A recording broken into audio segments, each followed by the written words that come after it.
जेवढी कॅलरीज आपण खातोय रोज, तर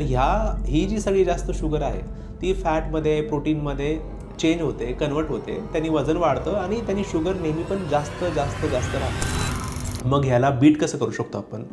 आपण जर रोज नियमित व्यायाम केला आणि व्यायामामध्ये 2 टाईपचे एक्सरसाइजेस, स्ट्रेंथ आणि एंडुरन्स, म्हणजे तुम्ही ओझं उचला, म्हणजे डंबेल्स उचला, पुश करा, पुल करा, म्हणजे ओढा, ताना, उचला, या प्रकारचे व्यायाम, आणि एंडुरन्स म्हणजे ज्याच्यामध्ये आपण पळतो, चालतो, ब्रिस्क वॉकिंग करतो,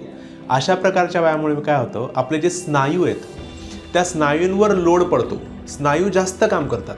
सो स्नायू जर जास्त काम करत असतील तर त्या स्नायूंना ऊर्जा द्यायला जे मायटोकॉन्ड्रिया असतात, ज्याला आपण ऊर्जा कणिका म्हणतो, हे जे मायटोकॉन्ड्रिया आहेत त्यांचा नंबर वाढावा लागतो. मग नंबर जर वाढला तर ते जास्त जास्त जास्त जास्त शुगर वापरणार, आणि मग ते जास्त शुगर जर वापरत असतील तर स्वाभाविक आहे आपल्या रक्तातली शुगर कमी होऊ शकते.